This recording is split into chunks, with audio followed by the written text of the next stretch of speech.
Thank you, Jesus. We honor you, we honor your word, Lord. तशरीफ रखिए। इसी यीशु में आप सबकी सलामती हो। Hallelujah, hallelujah. कलाम में लिखा है उसकी हजूरी में कामिल शादमानी है। ये हमें सिर्फ उसकी हजूरी में मिलती है। आमीन। यिर्मयाह 5वां बाब उसकी 20वीं आयत से पढ़ेंगे। यिर्मयाह 5वां बाब 20वीं आयत। और मेरी दरख्वास्त है, प्लीज़ बड़ी संजीदगी से खामोशी इख्तियार करते हुए खुदा की ऑनर करते हुए खुदा के कलाम को सुनेंगे। Hallelujah, hallelujah. Thank you Jesus. 20वीं आयत।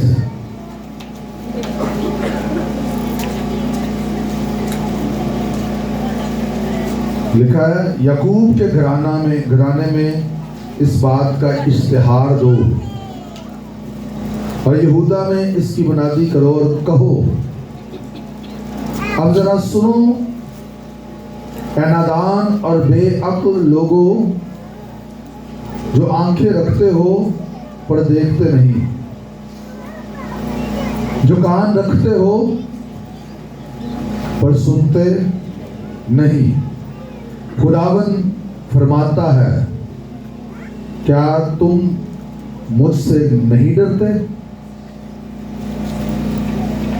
क्या तुम मेरे हुजूर में थरथराओगे नहीं?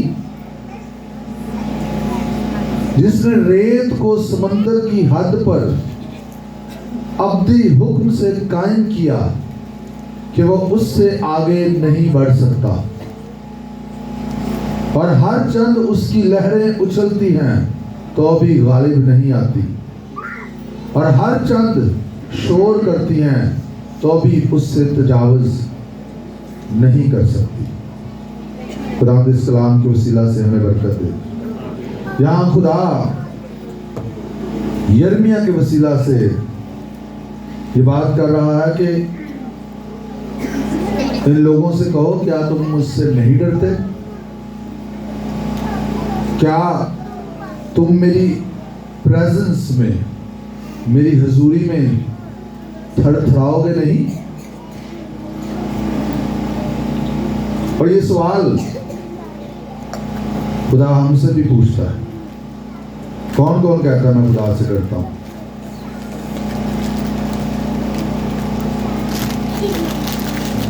और बाइबल मुकद्दस में अगर कोई शख्स खुदा से डरता है तो उसके बारे में लिखा हुआ है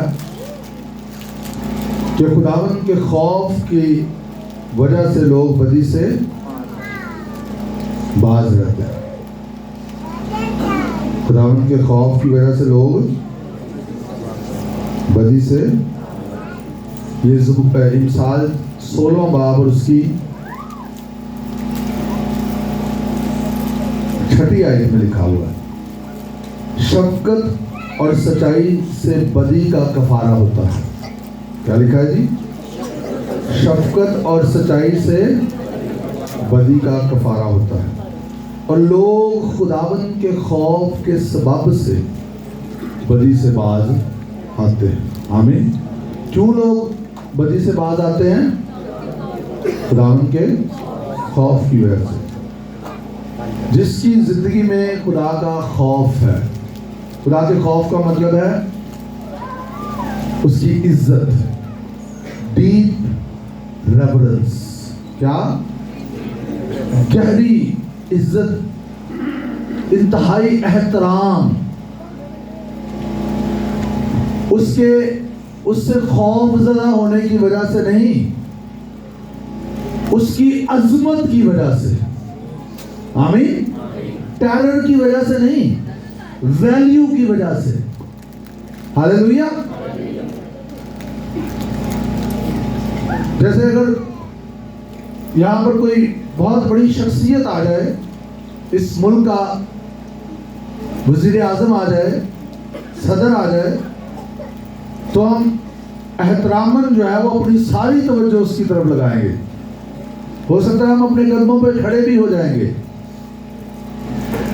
और हम उसकी जो इज्जत बनती है उसको देंगे। उसकी वजह खौफ भी हो सकता है, वैल्यू भी हो सकती है, लेकिन खुदा के जब हजूर हम आए तो खुदा चाहता है कि हम जितना वो अजीम है उसकी वजह से उसकी इज्जत करें, ना कि उससे डर कर, उससे खौफ जरा होके उसकी इज्जत करें। आपको समझ आए? खुदा रहीम है, खुदा वफादार है, खुदा मोहब्बत है। लेकिन सराफीम, यसाया 6 बाब में उसको क्या कहते हैं? हाँ जी, क्या कहते हैं? वो क्यों कहते हैं कदूस? Holy holy holy is the lord. और वो ध्यान से सुनिए, वो इसको ऐसे नहीं कह रहे कि वो बस एक कुछ लफ्ज बोल रहे हैं। ध्यान से सुनिए इधर, और जैसे जैसे वो उसको देखते हैं, उसकी वैल्यू को देखते हैं, उसकी जात का इंकशाफ देखते हैं, वो कहते हैं होली होली होली। ये उनके अंदर से जारी होती है वर्शिप। यसाया जो था प्रॉफिट, अपने दौर का एक बड़ा पाकीज़ा रास्तबाज शख्स था। लेकिन देखिए 6 बाब में पहली आयत में लिखा, जिस साल में उजिया बादशाह ने वफात पाई, मैंने खुदावंद को एक बड़ी बुलंदी पर ऊंचे तख्त पर बैठे देखा, और उसके लिबास के दामन से हैकल मामूर हो गई। उसके आस पास सराफीम खड़े थे, जिनमें से हर एक के 6 बाजू थे, और हर एक 2 से अपना मुंह ढांपे था, और 2 से पांव, और 2 से उड़ता था। और एक ने दूसरे को पुकारा और कहा, कुद्दूस कुद्दूस कुद्दूस रब्बुल फ़वाद है। कैसे कहा? पुकार कर कहा। हालेलुया। कुद्दूस कुद्दूस कुद्दूस रब्बुल फ़वाद है। सारी जमीन उसके जलाल से मामूल है। और पुकारने वाले की आवाज के जोर से आस्तानों की बुनियादें हिल गई और मकान धुएं से भर गया। खुदा का जलाल मिस्ट की तरह वहां पर।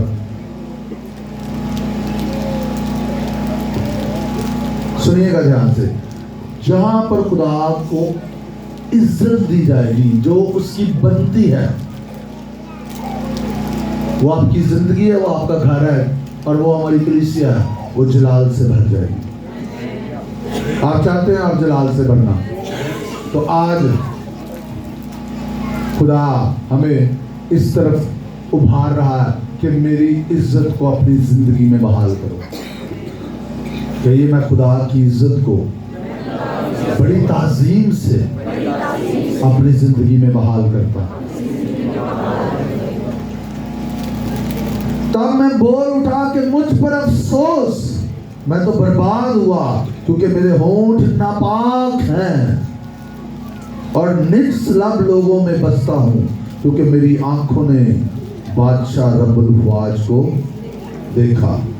उस वक्त सराफीम में से एक सुलगा हुआ कोयला, जो उसने दस्ते पनाह से मज़बा पर से उठा लिया, अपने हाथ में लेकर उड़ता हुआ मेरे पास आया, और उससे मेरे मुंह को छुआ और कहा, देख, इसने तेरे लबों को छुआ, पर तेरी बदकरदारी दूर हुई और तेरे गुनाह का कफारा हो गया। Hallelujah, hallelujah.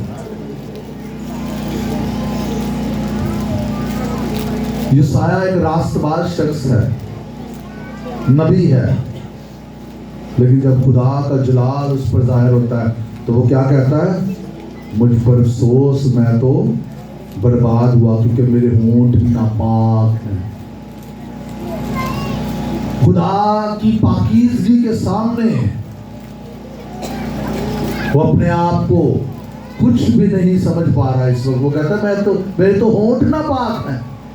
जब खुदा की पाकीज़गी, खुदा की ऑनर हमारी जिंदगी में हम देखेंगे तो फिर हम अपने आप को हम्बल करेंगे, उंडेल देंगे कि मैं और मेरी क्या औकात, जो इतना बड़ा कायनात का खालिक और मालिक, उसके हुजूर जा सकूं।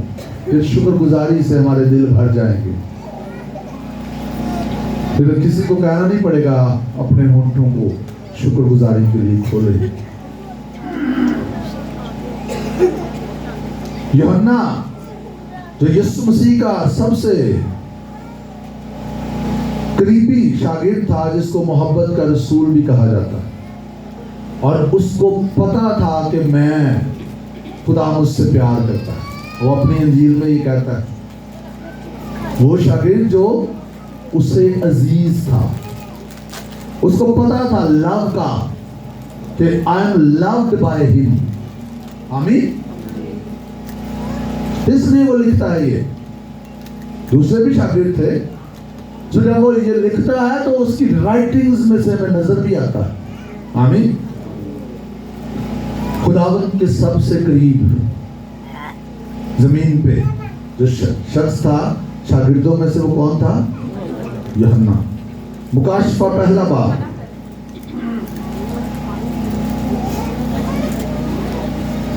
तेरहवीं आयत,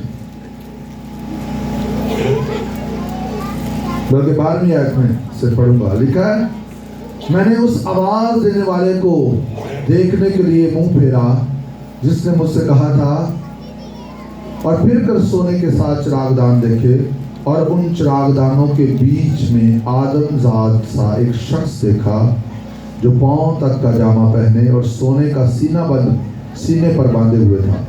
उसका सर और बाल सफेद ऊन बल्कि बर्फ की मानद सफेद थे, और उसकी आंखें आग के शोला की मानद थी, और उसके पांव उस खालिस पीतल के से थे जो भट्टी में तपाया गया हो, और उसकी आवाज जोर के पानी की सी थी, और उसके दाहिने हाथ में 7 सितारे थे, और उसके मुंह में से एक 2-धारी तेज तलवार निकलती थी, और उसका चेहरा ऐसा चमकता था जैसे तेजी के वक्त आफताब।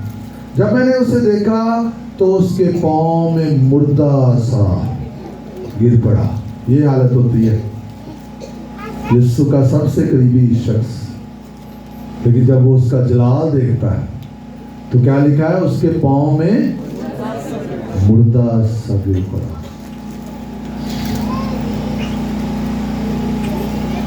और उसने ये कहकर मुझ पर अपना दाना हाथ रखा, खौफ न कर, मैं अव्वल और आखिर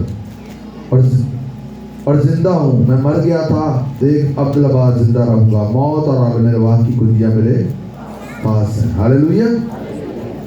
सो जहां पर खुदा को इज्जत दी जाएगी, वहां पर खुदा अपने आप को मैनिफेस्ट करेगा, जाहिर करेगा। कहिए, मैं खुदा को इज्जत दूंगा हर रोज, ताकि वो अपना आप मुझ पर जाहिर करे। आमीन। मूसा पर खुदा ने अपने आप को जाहिर किया। पता है जल्दी झाड़ी वाला वाकया? मूसा 40 साल फिरौन के महल में रहा। और मूसा कौन था फिरौन के महल में? शहजादा। कौन था? शहजादा। फिरौन के महल में जो शहजादों के साथ हो सकता है, वो सब कुछ उसके साथ हो रहा है। न खाने पीने की कमी, न पहनने की कमी, किसी चीज की कोई कमी नहीं। लेकिन जब वो वहां से निकला और 40 साल फिर वो अपने ससुराल में रहा, और जब वापस आया, उसका वापस आने से पहले खुदा के साथ इनकाउंटर हो गया। जलती झाड़ी में उसने खुदा का तजर्बा कर लिया। आमीन। और मिस्र को जब वो छोड़ के आया था, एक शाहाना जिंदगी छोड़ के आया था। और बनी इस्राएल ने कितने वर्ष, 430 साल गुलामी की जिंदगी बसर की मिस्र में। वो उन पे जुल्म होता था, उनका काम बढ़ा दिया जाता था, गुलामों किसी वो जिंदगी गुजार रहे थे, एक्चुअली गुलामी की जिंदगी गुजार रहे थे। बच्चों को कत्ल किया जा रहा है, बच्चे छुपा रहे हैं वो अपने लोग। लेकिन जब वो मिस्र से निकलते हैं तो मूसा ने एक भी दफा नहीं कहा मैंने मिस्र में वापस जाना, हालांकि वो मिस्र में शान को छोड़ के आया था, एक आला जिंदगी को छोड़ के आया था। लेकिन ये लोग जो गुलामी को छोड़ के आए थे, ये बार बार कहते थे हमें मिस्र ही अच्छा है। क्या वजह थी? क्या वजह थी? मूसा का खुदा के साथ इनकाउंटर हो गया था, इनका अभी नहीं हुआ था, ये वजह थी। मूसा का खुदा से टाकरा हो गया था, हालेलुया। इसलिए उसको वो जाहो जलाल कुछ नहीं लग रहा था जो फिरौन के महल में था। आमीन। उसको पता था जिस जाहो जलाल के बादशाह के साथ मेरा इनकाउंटर हो गया, वो तो सारी कायनात का मालिक है, वो तो फिरौन का भी मालिक है। हालेलुया। और सुनिए, खुदा बनी इस्राएल को कहां पे लेके जा रहा था? नहीं,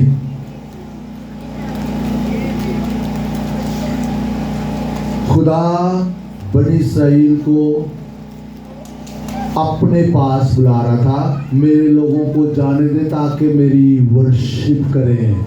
इससे पहले कि वो कनान में जाएं, इससे पहले कि वो प्रॉमिस हासिल करें, इससे पहले कि वो वादा हासिल करें, कोहे सीना का इनकाउंटर खुदा चाहता था वो हासिल करें।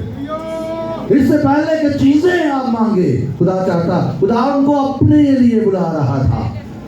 और खुदा ने मूसा से कहा, आइए इस हवाले को जरा पढ़ते हैं।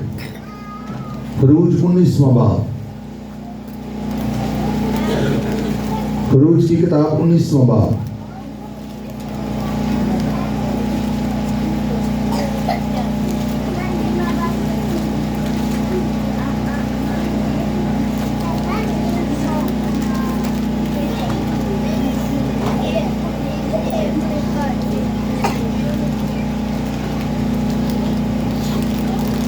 यहां पर खुदा ने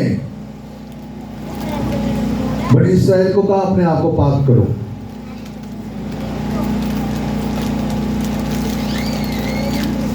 सातवीं आयत से पढ़ता हूं। तब मूसा ने आकर उन लोगों के बुजुर्गों को बुलाकर उनके रूबरू वो सब बातें जो खुदावन ने उसे फरमाई थी बयान की, और सब लोगों ने मिलकर जवाब दिया, जो कुछ खुदावन ने फरमाया वो सब हम करेंगे। और मूसा ने लोगों का जवाब खुदावन को जाकर सुनाया। और खुदावन ने मूसा से कहा, देख मैं काले बादल में इसलिए तेरे पास आता हूँ कि जब मैं तुझसे बातें करूँ तो ये लोग सुने और सदा तेरा यकीन करें। और मूसा ने लोगों की बातें खुदावन से बयान की। और खुदावन ने मूसा से कहा, लोगों के पास जा और आज और कल उनको पाक कर, और वो अपने कपड़े धो लें और तीसरे दिन तैयार रहें, क्योंकि खुदावन तीसरे दिन सब लोगों के देखते देखते कोहे सीना पर उतरेगा। ये खुदा उनको इनकाउंटर देना चाहता है। और तू लोगों के लिए चारों तरफ हाथ बांध कर उनसे कह देना कि खबरदार, तुम ना तो इस पहाड़ पर चढ़ना और ना इसके दामन को छूना। जो कोई पहाड़ को छुए जरूर जान से मार डाला जाए, मगर कोई उसे हाथ ना लगाए, बल्कि वो लाकलाम संसार किया जाए या तीर से छेदा जाए, खा वो इंसान हो खा हैवान, वो जीता ना छोड़ा जाए। और जब नरसिंगा देर तक फूंका जाए तो वो सब पहाड़ के पास आ जाएं। तब मूसा पहाड़ पर से उतरकर लोगों के पास गया और उसने लोगों को पाक साफ किया और उन्होंने अपने कपड़े धो लिए। और उसने लोगों से कहा, तीसरे दिन तैयार रहना और औरत के नजदीक ना जाना। जब तीसरा दिन आया तो सुबह होते ही बादल गरजने और बिजली चमकने लगी और पहाड़ पर काली घटा छा गई और करना की आवाज बहुत बुलंद हुई और सब लोग डेरों में कांप गए। और मूसा लोगों को खैमागाह से बाहर लाया कि खुदा से मिलाए, और वो पहाड़ से नीचे आ खड़े हुए और कोहे सीना ऊपर से नीचे तक धुएं से भर गया, क्योंकि खुदावंद शोला में होकर उस पर उतरा और धुआं तनूर के धुएं की तरह ऊपर को उठ रहा था और वो सारा पहाड़ जोर से हिल रहा था। Can you imagine? पहाड़ जोर से हिल रहा था। और जब करना की आवाज नहायत ही बुलंद होती गई तो मूसा बोलने लगा और खुदा ने आवाज के जरिए से उसे जवाब दिया और खुदावन कोहे सीना की चोटी पर उतरा और खुदावन ने पहाड़ की चोटी पर मूसा को बुलाया। सो मूसा ऊपर चढ़ गया और खुदावन ने मूसा से कहा नीचे उतर कर लोगों को ताकीदन समझा दे, कहा ऐसा ना हो कि वो देखने के लिए हद्दों को तोड़कर खुदावन के पास आ जाए और उनमें से बतेरे हलाक हो जाए, और काहिन भी जो खुदावन के नजदीक आया करते हैं अपने तो ही पाक करें, कहीं ऐसा ना हो कि खुदावन उन पर टूट पड़े। तब मूसा ने खुदावन से कहा कि लोग कोहे सीना पर नहीं चढ़ सकते, क्योंकि तूने तो हमको ताकीदन कहा है कि पहाड़ के चौगिर्द हदबंदी करके उसे पाक करो। खुदावन ने उससे कहा नीचे उतर जा और हारून को अपने साथ लेकर ऊपर आ, पर काहिन और अवाम हद तोड़कर खुदावन के पास ऊपर ना आए, ता ना हो कि वो उन पर टूट पड़े। चुनाचा मूसा नीचे उतर कर लोगों के पास गया और ये बातें उनको बताई। आमीन।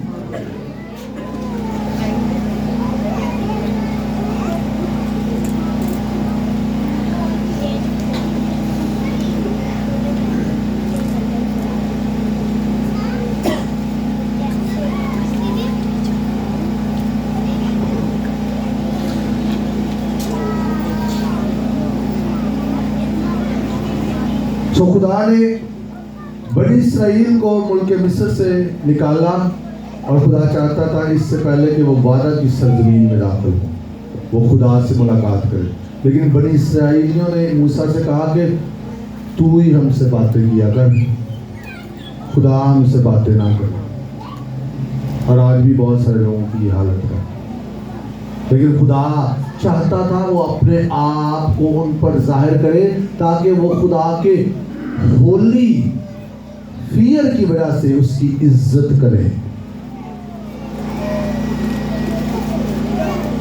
तो आज जो इस साल में मेरी और आपकी दुआ होनी चाहिए हायर लेवल पर, खुदावंद अपने दीदार को हम पर जाहिर कर। आमीन। खुदावंद अपना आप मुझ पर जाहिर कर। आमीन। ताकि मैं तेरी वैसे ताज़ीम करूं जैसे तेरी ज़ात है। हालेलुया। और हमने आगाज इस बात से किया कि जो लोग खुदा की इज्जत करते हैं वो गुनाह से बाज रहते हैं। आमीन। अगर गुनाह आपकी जिंदगी में है या गुनाह आप बर्दाश्त कर रहे हैं तो उसकी खास वजह यह है कि आप खुदा की इज्जत नहीं करते।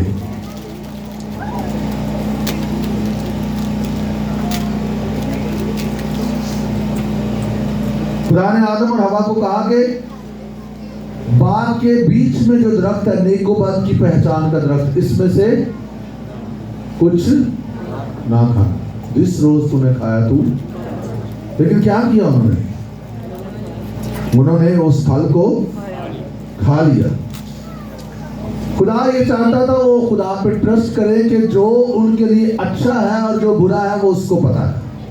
ध्यान से सुने, खुदा क्या चाहता था कि आदम और हवा खुदा पर भरोसा रखेंगे, जो उनके लिए अच्छा है वो किसको पता है। इसलिए इस दरख्त के फल में से नहीं खाना, क्योंकि इसमें से खाना उनके लिए अच्छा नहीं है। सादा लफ्जों में गुनाह है। लेकिन उन्होंने क्या किया?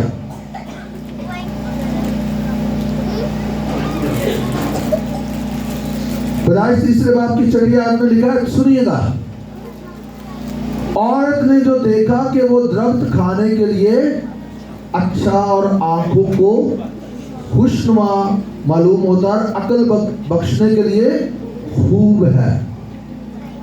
खुदा ने कहा इसका खाना अच्छा नहीं है, लेकिन जब औरत ने देखा तो उसे अच्छा लगा, उसे खुशनुमा लगा और उसे लगा ये अकल बख्शने के लिए खूब है।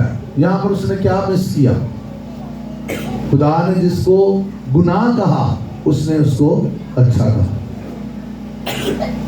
और उसने खा लिया। उसने खुदा, इससे पहले कि वो उसको खाती, खुदा का ऑनर उसकी जिंदगी से खत्म हो गया। और मैं खादिम को सुन रहा था, वो बता रहे थे कि इब्तदाई कलीसिया के बुजुर्गों ने अपनी राइटिंग्स में लिखा ये कि जब आदम और हवा ने, बाइबल में नहीं लिखा हुआ, ये रवायत है कि जब आदम और हवा ने वो फल खा लिया था तो कई महीने उन्होंने गारों में डिप्रेस जिंदगी गुजारी कि वो प्रेजेंस से निकल के कहां चले गए, हजूरी से निकल के कहां चले गए। कई महीने वो डिप्रेस रहे।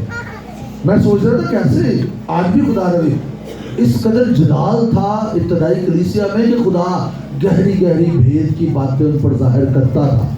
और इस कदर, आपको पता है हनन्याह और सफीरा क्यों मर गए थे? कभी सोचा आपने? आज भी लोग इतने झूठ बोलते हैं,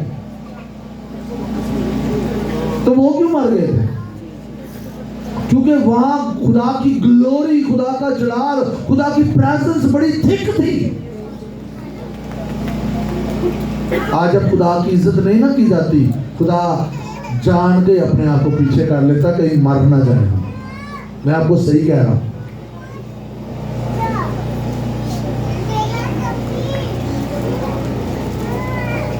आज जलाल क्यों नहीं है उस तौर से? उसकी खास ये वजह, खुदा को उस तौर से ऑनर नहीं किया जा रहा, खुदा की उस तौर से इज्जत नहीं की जा रही। अगर मैं बाप हूं तो मेरी, एक खादिम ने लिखा, जब हम लोगों को ये बताते हैं कि खुदा आपसे प्यार करता है तो एक डेंजर भी खड़ा हो जाता है, लोग खुदा की इज्जत करना बंद कर देते हैं। वो प्यार करता है, लेकिन इसका मतलब ये नहीं कि आप उसकी इज्जत करना छोड़ दें। ये खतरनाक बात है। आमीन। खुदा जिस लायक है उसकी इज्जत की जानी चाहिए। आइए, बड़ा खूबसूरत हवाला है, मैंने पिछले दिनों ये फेसबुक पे भी लगाया, आपने पढ़ा होगा। इब्रानियों पहला बाब, इब्रानियों पहला बाब,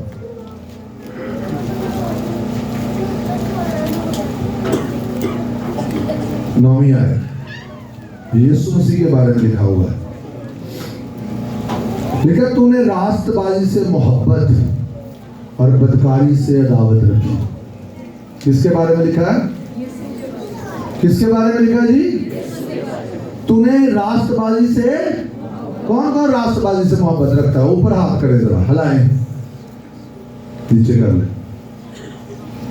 और ये तकरीबन ईमानदार ये करते हैं, रास्तबाजी से मोहब्बत, लेकिन अगला काम बहुत सारे ईमानदार नहीं करते।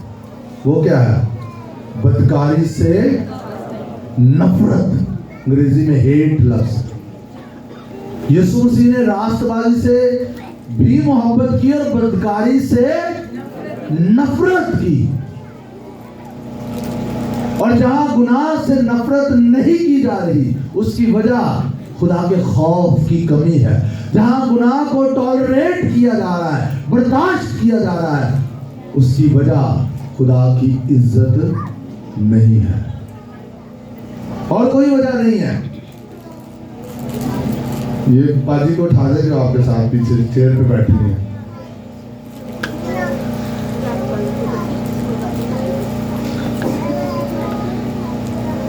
जहां पर गुनाह है उसकी वजह क्या है? खुदा का खौफ नहीं, खुदा की इज्जत नहीं है। यीशु मसीह ने रास्तबाजी से मोहब्बत की और बदकारी से, आगे देखे फिर क्या मजा है। ये हम अगला चाहते हैं, पिछला छोड़ के।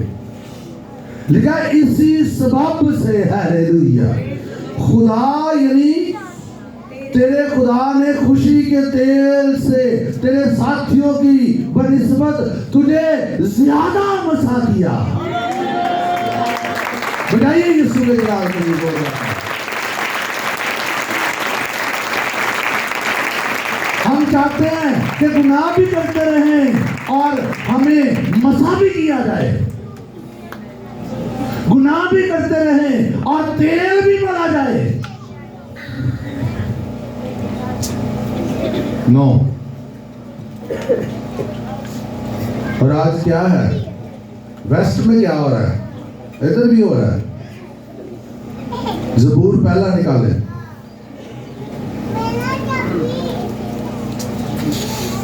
बल्कि दूसरा ज़बूर आई थी, दूसरे में लिखा हुआ है।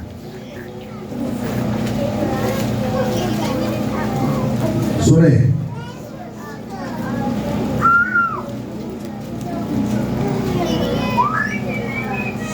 लेकिन कौमें किस लिए तैश में हैं और लोग क्यों बातल ख्याल मानते हैं। खुदावंद और उसके मसीह के खिलाफ जमीन के बादशाह सफर आई करके और हाकम आपस में मशवरा करके कहते हैं, आओ हम उनके बंधन तोड़ डालें और उनकी रस्सियां अपने ऊपर से उतार फेंके। आज खुदा के साथ चलना लोगों को ऐसे लगता है जैसे हम कैद हो गए हैं। लोग कहते हैं जो हमारा दिल करेगा। अगर मुझे लगता है मैं लड़की हूं चाहे मैं लड़का हूं तो मैं अपने आप को लड़की की तरह पेश करूंगा। ये हो रहा है बेवकूफी की इंतहा। बदरूहों ने ज़हनों को बंद कर दिया और ये हो रहा है। हम जिनसे शादियां हो रही हैं, कोई 50-60 साल पहले ये इंतहाई घिनौने गुनाह थे, सजाएं होती थी, लेकिन अब ये लीगल हो चुका है।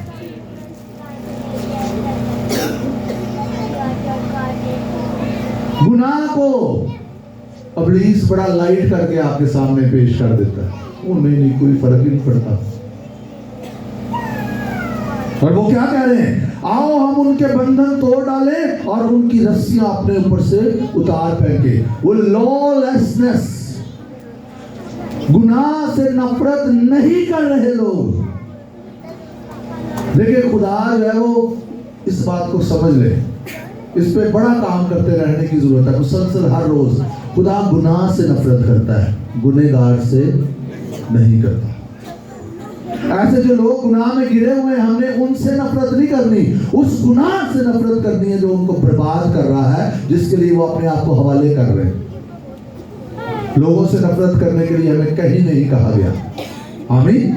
लेकिन गुनाह से इसलिए खुदा नफरत करता कि उस गुनाह ने उसके बेटे को कहां पर पहुंचा दिया।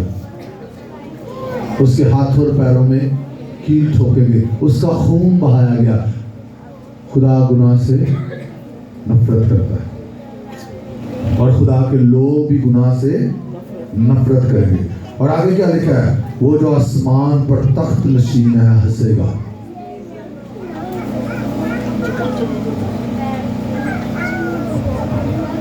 तो खुदा का खौफ जो है वो हमें बदी से बाज रखता है, आमीन। गुनाह से नफरत। और खुदा के खौफ का मतलब क्या है, जो खुदा कहे फौरन। कब?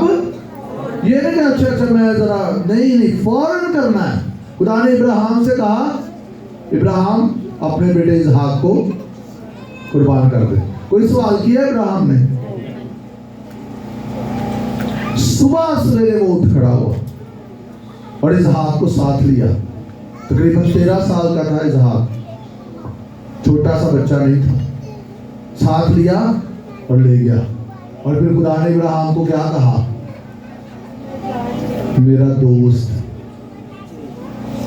खुदा की फ्रेंडशिप हो गई इब्राहिम से, क्योंकि उसने खुदा के खौफ की वजह से उसकी फौरन ताबे फरमानी की। हालेलुया।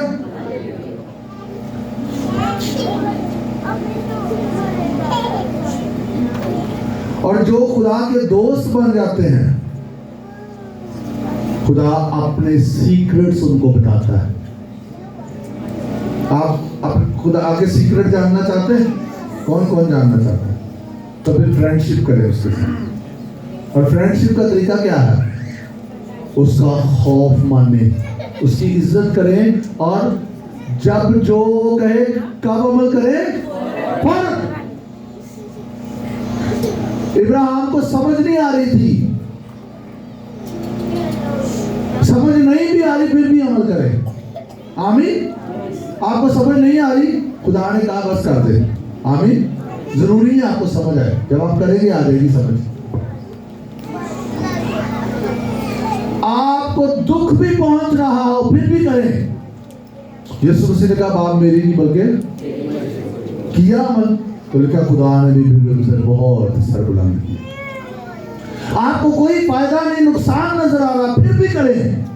एस्टर मलका थी और कहा जा रहा है बादशाह के हजूर जाए, सारा कुछ उसका छीन सकता था, नुकसान हो सकता था, फिर भी उसने किया। हालेलुया। जब हम खुदा की इज्जत करते हैं तो, और खुदा से थरथराने, उसके कलाम से थरथराने का मतलब क्या है, उस पर अमल करना। आमीन।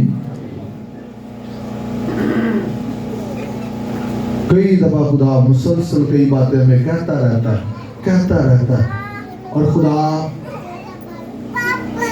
पता नहीं कई महीने, हफ्ते, शायद साल भी आपको कोई बात कह रहा है, सालों से खुदा आपको कोई बात कह रहा है और आप नहीं सुन रहे। यू आर नॉट लिसनिंग, आप नहीं सुन रहे। उसकी वजह क्या है? बोले जरा बुलंद आवाज से, वजह क्या है? खुदा के खौफ की कमी, खुदा की इज्जत नहीं। क्या जिनकी हम इज्जत करते हैं उनको हमें बार बार कहना पड़ता है कि ये करो, जैसे ही वो हमें कहेंगे हम फौरन करेंगे। क्या आप अपने जॉब प्लेस पर जो आपका बॉस है, जब आपको वो कोई काम कहता है, बेशक बहुत सारे लोग कोई नहीं करते बॉस की इज्जत, लेकिन शायद कोई करता भी हो, लेकिन वो फौरन उसको काम को करते हैं। तो क्या खुदा की इज्जत बॉस की इज्जत से कम है? तो जब वो कुछ करने के लिए कहे तो हम क्या कहें?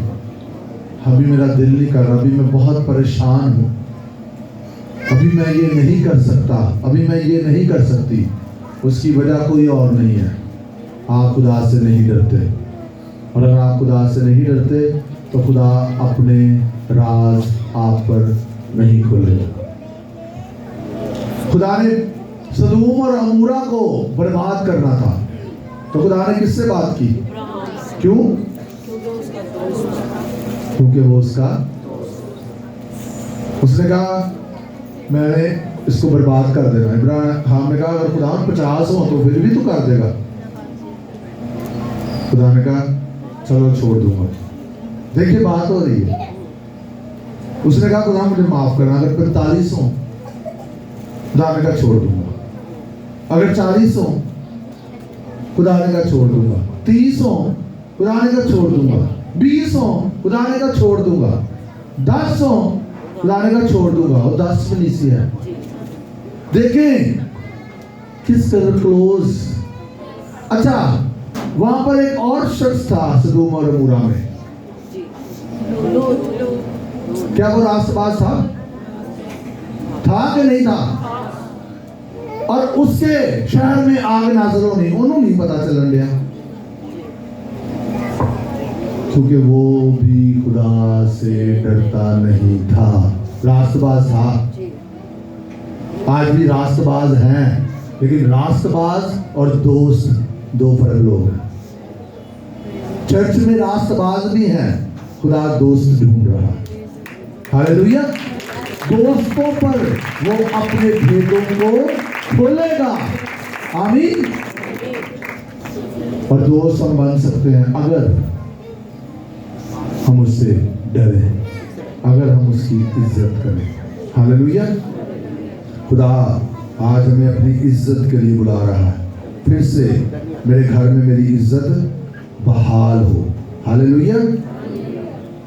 आप खुदा को कभी नहीं जान सकते, ध्यान से सुनिए, जब तक आप उसका खौफ ना माने, आप उसकी इज्जत ना करें। You can not know God.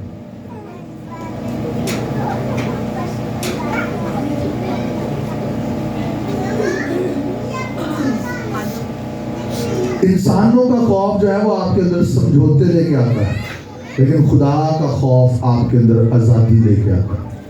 Hallelujah. लेकिन इंसान का डर फंदा है। इमसाल की किताब में 29वें बाब की 25वीं आयत में, इंसान का डर फंदा है।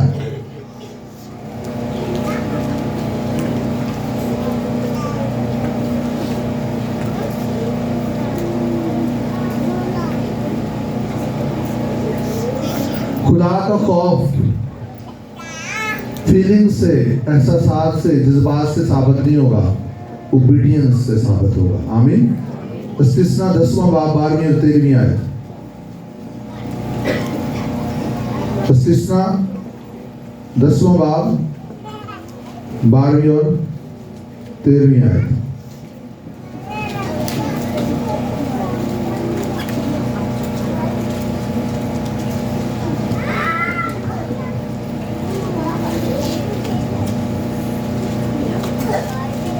आपको समझ आ रही है? बोलिए, आपको समझ आ रही है? 10वां बाब 12वीं और 13वीं आयत में क्या लिखा है? ठीक है, बस ऐ इस्राएल, खुदावंद तेरा खुदा तुझसे इसके सिवा और क्या चाहता है कि तू खुदावंद अपने खुदा का खौफ माने और उसकी सब राहों पर चले और उससे मोहब्बत रखे और अपने सारे दिल और अपनी सारी जान से खुदावंद अपने खुदा की बंदगी करे। और खुदावंद के जो अहकाम और आयन मैं तुझको आज बताता हूं उन पर अमल करे ताकि तेरी खैर हो। हालेलुया। एक और वाला देखिए, यूहन्ना 14वां बाब 21वीं आयत। कुछ मैं हवाले बोल देता हूं, आप घर में जाकर पढ़ लीजिएगा। यूहन्ना 14वां बाब और उसकी 21वीं आयत।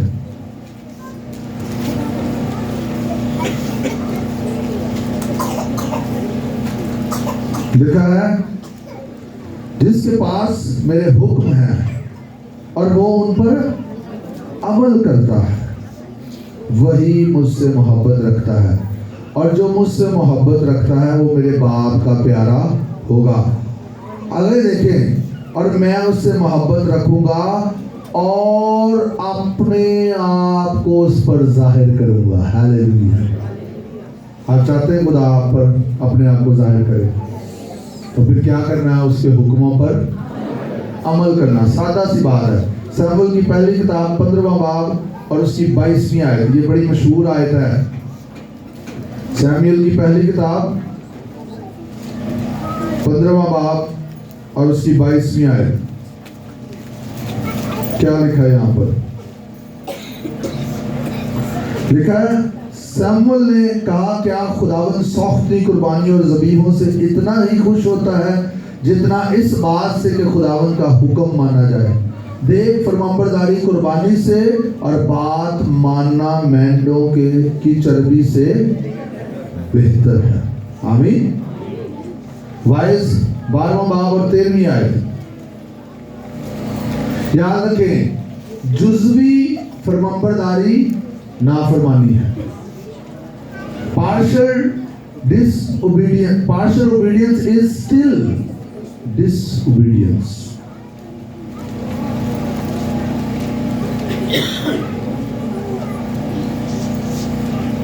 और हवाले लिख रहे हैं, इमसाल 8वां बाब 13वीं आयत।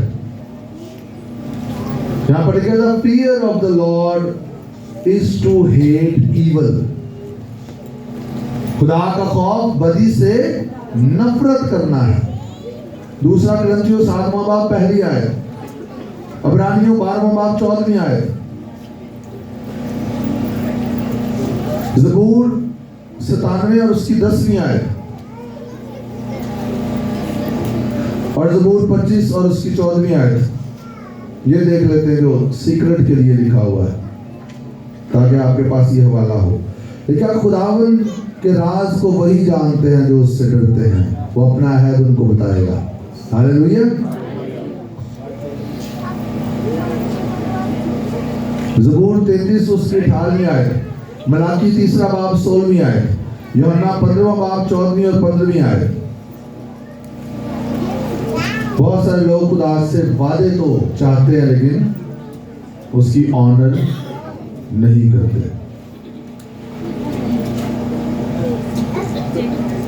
आइए आज अपने आप को खुदा की ऑनर के लिए पेश करें। मैं यहीं पर इसको क्लोज करूंगा। इसके अगले संडे हम इसको मजीद देखेंगे। और इस संडे, पिछले संडे हमने इस चीज़ की प्रैक्टिस की कि खुदा हमारे हड्डियों से ज़्यादा हमें चाहता है। आमीन। और इस संडे से ऑनवर्ड पूरा वीक हम इस बात पे गौर करेंगे, हमारे अंदर खुदा का खौफ होना चाहिए। और वो कैसे जाहिर होगा? जब हम फौरन खुदा की बात मानेंगे, बदी से नफरत रखेंगे, गुनाह से नफरत रखेंगे। जिससे खुदा नफरत करता है उससे हम नफरत करेंगे, जिससे खुदा मोहब्बत करता है उससे हम मोहब्बत करेंगे। आमीन।